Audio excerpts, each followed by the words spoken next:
Hello everybody and welcome back to another episode here on the Hermitcraft Mesified server. I'm here in the nether at the gold XP farm collecting some gold and getting some XP as well. Don't mind if I do.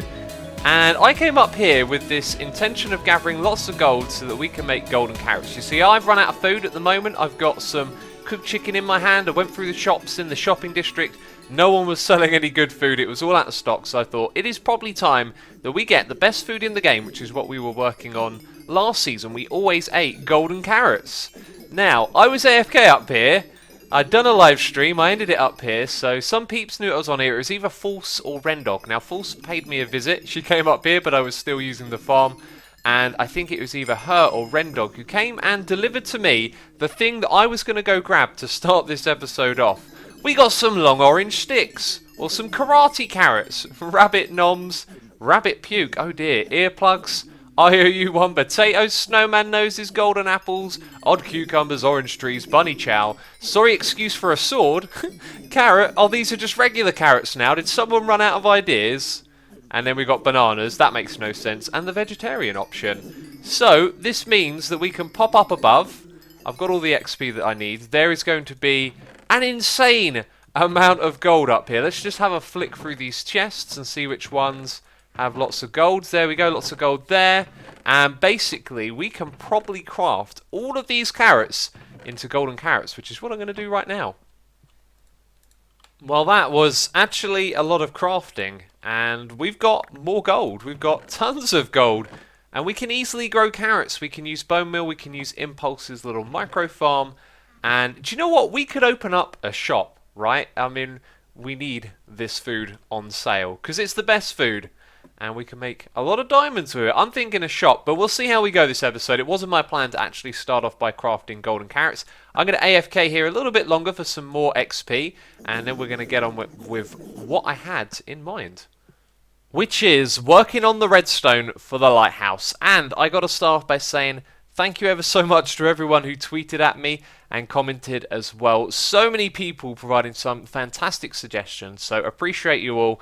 And what we have first of all is probably the most popular and the best suggestion in my opinion. This is something that I thought of initially, but I didn't like it because it seemed like it'd be a bit too crammed and a bit too fast. You know, I'd sort of pictured the lights turning on one strip at a time, so we would have like 3 and then the next one, and it would go around in a circle sort of slowly. And so I rid off this idea, but actually seeing it in practice, it is pretty cool. If we turn it on down the bottom here, we can watch the lights go around. And that is actually a really nice effect. Now, I have a couple of complaints, but I realise they're not too much of a big deal. One of them is that we don't light up a strip at once. We sort of light up this cross shape, which is actually pretty cool looking. And the other complaint is that when you get to this corner bit right here, you light up 2 at once. So it goes around the corners quickly. But even so, it still looks really good. And for that reason, we're going to come back to this design. Another suggestion I got was to use detector rails and a minecart, which is, you know, not that great. It only lights up 2 of the lamps, and also how do you power it? You can't have powered rails on the corners, so that is not going to work out.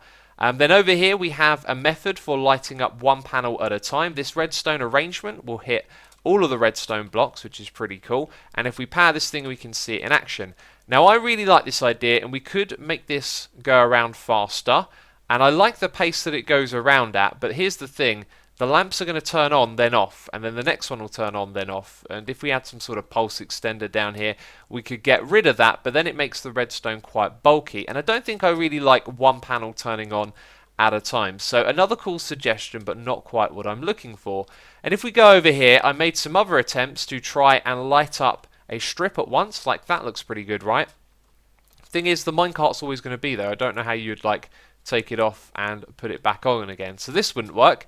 This one right here looks good. You can't tile it side by side, and it powers the block directly, so it powers the one next to it, which means we can't have a strip, which is unfortunate. So we are actually going to go with this, and what we need to do is make some adjustments to that. So with a daylight sensor on top, we can lock this thing at night time, but when we do that, we're going to lock it with the lights on, which is not what we want. So down below, what we will be doing, so this dropper is facing upwards, and if we put a hopper into the side of it, then an item can go from above into that dropper. But this will be locked during the nighttime, which means when it's daytime, we're going to take the item out of the circle at the top, the lamps are going to turn off, and it will be in the dropper ready to go back up there. So when it's nighttime, it will get powered and go back up, and then this thing will function at night.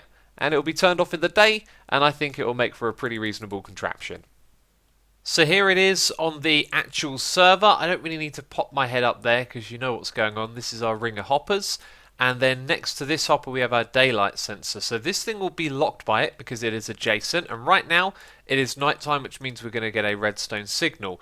Now when it turns to night, you know, right as the sun sets, you know, 12,000 in game time ticks, that's when this first one turns on. The next two will turn off very shortly after. So there is a slight delay, but it's really not one worth worrying about. And I don't actually have an item going around at the moment, so let's make it a redstone torch. Let's put down that repeater, and up it goes. And now this thing is going around in a circle. The lighthouse has been activated.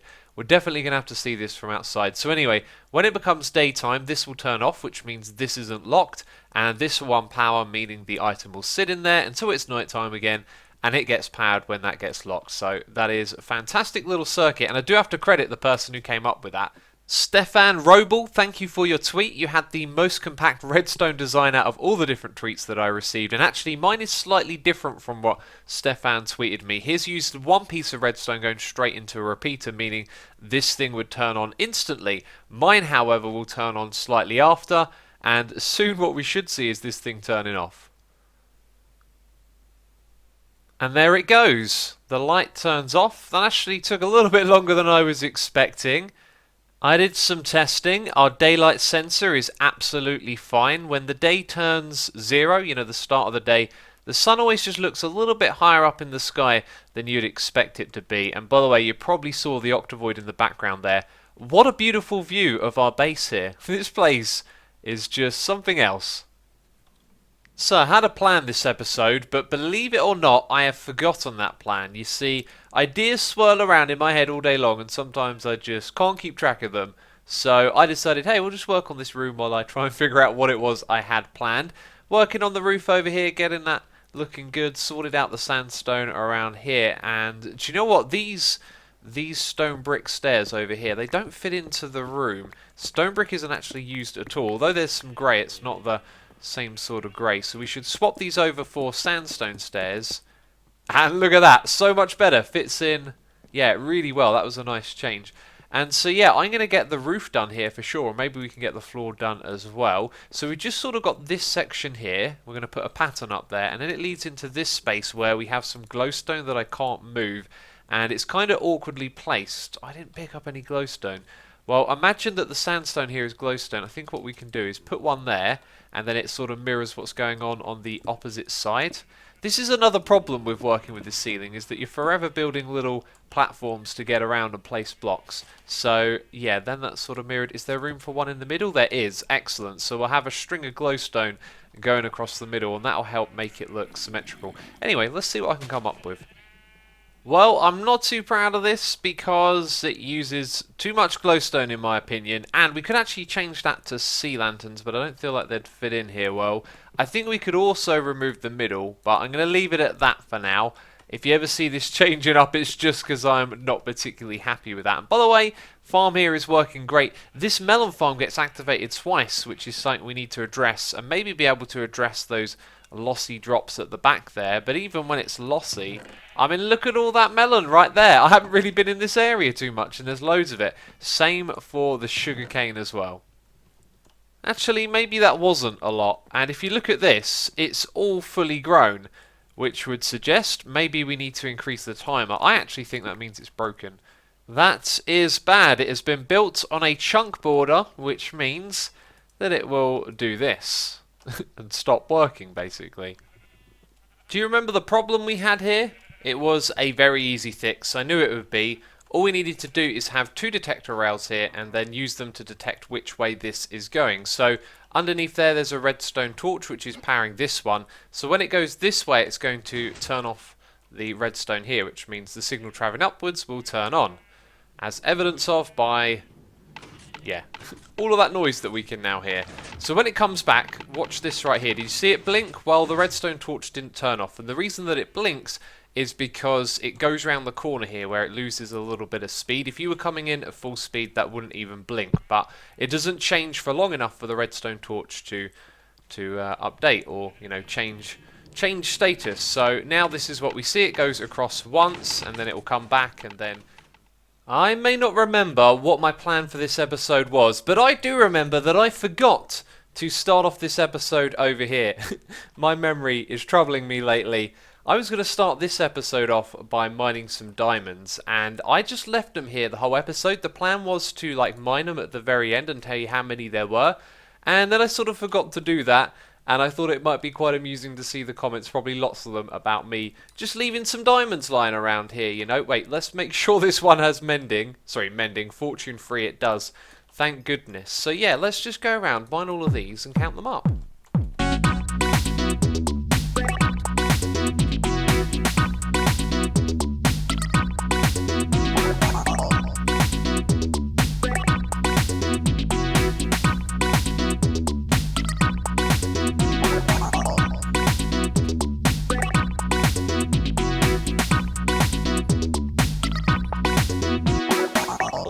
Somewhere in here, somewhere down low, there's like a diamond hidden down the bottom, but I don't think I put a torch in it, so I can't locate it.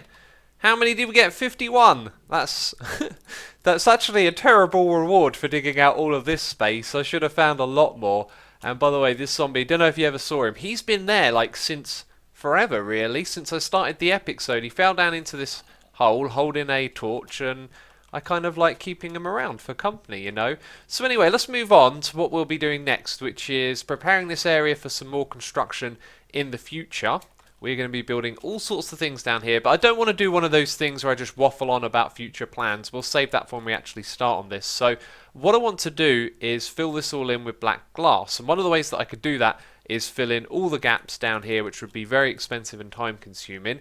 And the other way is to match this level that we have over here. You can see there's basically glass on top of every little bit going across the side, so mobs won't spawn on them. However, if we do that, it means that the bedrock really kind of pops out. So what we're probably going to do is go for the level just above like this and stretch this the entire way across all of the bedrock from side to side, back to forth, you know, and then this will be the floor of the area with the bedrock down below.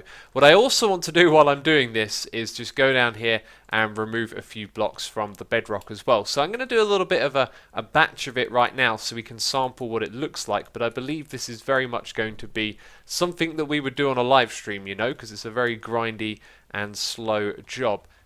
Guess what? We made the right decision. I think that looks so much better because if you look at the glass next to the bedrock, that's just so much brighter. It pops out against this. So with this being above, now all the bedrock is consistent, which looks pretty cool. So the next thing that we're going to do is actually plop a beacon down here, and it is going to go up through the Guardian farm, which, by the way, when we look up there, there's this jutteriness, and I do believe it comes from the ice and all the glass that's up there. So in the future, when this is all closed up, I'm hoping that will go away. It's kind of disappointing, you know.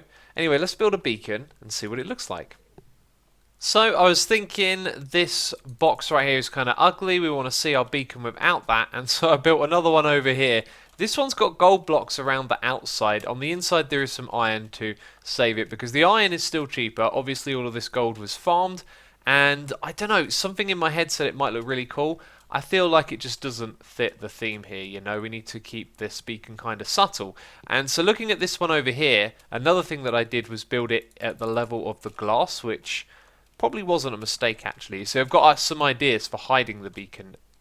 Now this happens a lot when I travel back and forth. I get stuck in the bedrock as I try and jump around it. So yeah, the white really stands out, and although it looks a little better than the gold, I feel like I'd like to disguise this more, and I reckon it would be quite easy to get it to just sort of drift into the darkness that's around here. So there are some materials that I'm looking for. First of all, some black wool. Second of all, some...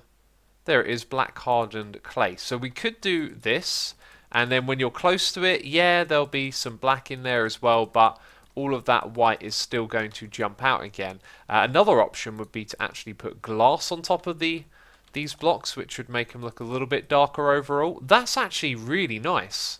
I like that. I was not expecting to like that very much. I feel like that could look pretty good going all the way up to the top. So let's put in a few more of these, just going across like that. It's got a bit of an industrial vibe, which I think I like.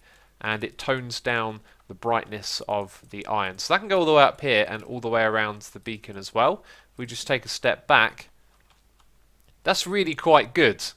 You could go a step further and put the carpet in there as well. Then my other idea was that we actually encase this thing itself in this stuff and then put glass around it, or carpet, you know, either or would stop things spawning. And then from a distance, you probably wouldn't really even notice it because it would just blend with what's going on back there. So there's a decision here to be made, one that I can't make my mind up at the moment, and we'll eventually install a couple of beacons on the other side as well. So I think we'll knock this one on the head for now. We've done some good work over here with the glass, and we'll come back again here soon. We're back here at the lighthouse again, and you know, there isn't too much more to be done at this point, and I was just looking at those things that need doing and thinking, I really like what's below just over here. You can see we've got like this cliff face going on. I think that looks real good. The problem is the lighthouse just over here kind of overhangs a little bit, which isn't so good. So what we could do is extend some of that orange sand down the bottom there outwards a little bit into where the water is, and then it might look a little bit more natural if we were to pull some of these clay blocks forward, so that wouldn't happen anymore. And then if we go around to the other side, you will see that we have these lovely bits of orange sand or red sand coming up the slope here. I actually really like that, but a couple of bits down here look a bit odd being grass, so we will just smooth out those things, and for the most part it's actually really nice around here, so we'll leave it as is. The other thing that I think we need to do is remove this brown clay just at this height. I reckon this is where our path is going to be, so we will need a path that settles into and mixes with the yellow clay, and it's also got to come to the front of the building as well. So our entrance will probably be a 3x3 door, so these blocks can go, and then that means there isn't much space in front of the door, so there's probably going to be a little bit of an overhang here as well where the path will go into. So some blocks that are basically going to go, I can't seem to place that where I want to, basically like this, and yeah, it'll be like a little overhang, and then you can walk around into the building. Okay, we got another cave entrance here, and I think that tidying these things up is the way to go. I've been paying attention to how like the terrain is generated here, and what you'll see is that the orange stuff that's on the floor here comes up the sides, the orange clay, so you can see bits of it here and there. So what I want to do is sort of tear out all of that, let the red sand sort of find its own way up the slope here, and we'll also cover up the entrance.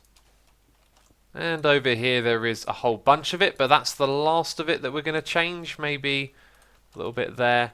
And now let's walk back around and see what we've done. So that's been tidied up. There was a cave entrance here that's been tidied up. You probably didn't even notice, did you? And then around here, I haven't really changed too much at all. I thought I'd have to extend out the sand line a lot. Actually, the mistake that I've made is that the game likes to put the blocks out like that. So it does need a little bit more, probably, like so.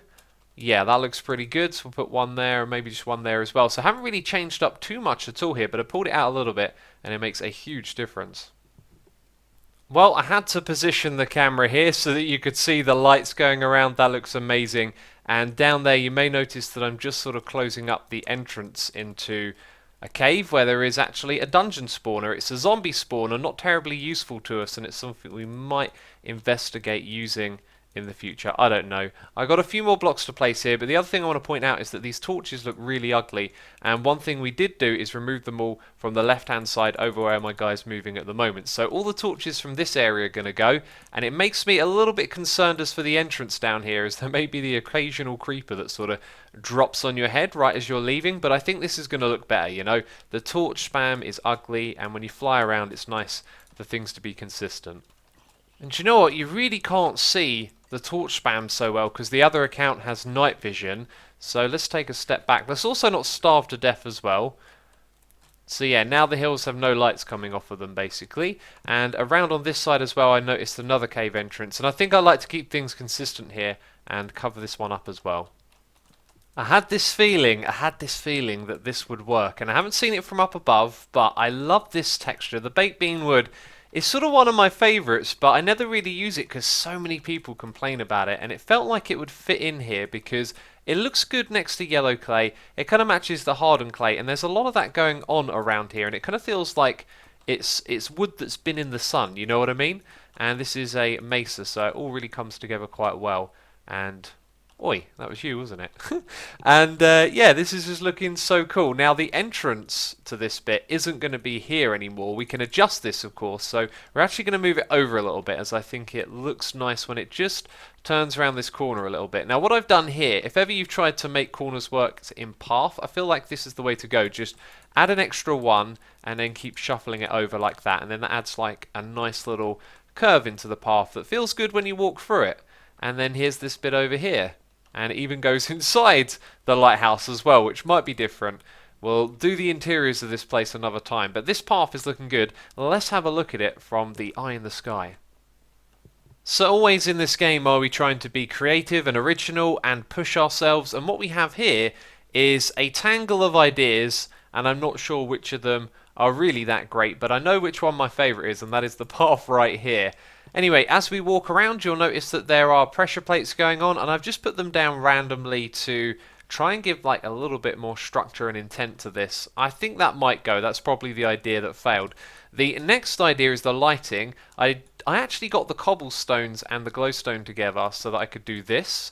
And that would be very predictable, I thought, so why don't we try something a little bit different was the thinking here. So I just put it in the ground and left the cobblestone exposed. Doesn't look too good. And then this third idea I feel like is one that actually looks really cool, which is the fence. Rather than have something uniform directly next to the path, I just wanted to put it down closer to where the orange sand first appears, and I feel like there's a natural border there, and so that looks pretty cool. So the pressure plates are probably going to go. In fact, I'm going to get my axe out and get rid of them like now. Let's do a little before and after here, so I'm going to whiz around and get rid of them. And do you know what? I think either way could have worked there, but it doesn't look as busy when you take it away. So I think we'll leave it at this for now. It's not the most impressive thing, but I like that fence, and it just feels right to me. Nice and quaint, and yeah, it suits the lighthouse. That's the most important thing. Oh, that is a view right there. I like standing in front of this thing. So it's been an episode of odd jobs and bits and bobs here and there, and that's just because I've been ever so busy and excited with the 1.11 update, doing videos on that. So Hermitcraft has kind of been a bit all over the place. And next episode we will have some structure. We will be doing and starting a new project. It's going to be very cool. Anyway, that's going to be it from me this episode. If you have enjoyed it, leave a like. As always, thank you for the support, and I will see you in the next episode. Bye bye.